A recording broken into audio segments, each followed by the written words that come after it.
Reka tubahe ikaze hano muri site ya Ngiryi mu murenge wa Jabana, aho tugiye kubazanira ibibanza biteye borone bikase, biri mu miturire rwose, mbese byujuje bya byangombwa buri wese aba yifuza. Ikibanza kikaba gihagaze miliyoni zingahe? 16.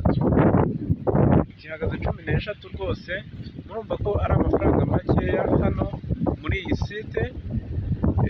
Mukaba mwaza mukigurira ikibanza kiri ahantu heza giteretse, ndetse uba witegeye umujyi wa Kigali. Aha tureba imbere yacu ni ahantu hitwa hariya za Gasanze. Sitade ndi kuyireba imbere yanjye rwose, sinzi namwe nimba muri kuyibona, nzuminze neza hari igihu, ariko sitade rwose uba uri kuyireba.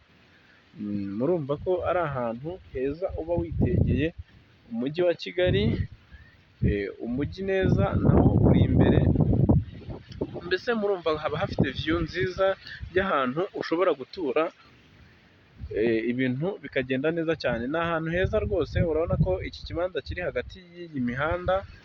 Uko ukibona dore ngiki giteye borone, dore borone ngiyi, reka tuyikwereke wenda kugira ngo udashobora kuyigiraho ikibazo.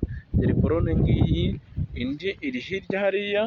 Ni ikibanza cyiza rwose ushobora kuza ukigurira, kiri muri bwa buryo buri wese aba yifuza. Ni ikibanza rwose cyiza, dore ngiki kiri ku muhanda, hagati y'imihanda igera kuri 3. Indi borone ngiyi, gifite ubuso bwa 400 burenga, gifite ubuso bwa 400 burenga. Murabona ko ari ahantu muri site nziza rwose hakase ibibanza. Aha hantu tugiye kuhabashakira ibibanza rwose biri mu buryo bwiza kandi abantu bose bifuza. Ni ukuvuga ngo uva Nyacyonga ugera hano muri site ya Ngiryi,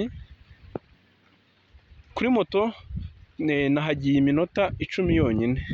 Kuri moto ni 1000, bishatse kuvuga ko 1300.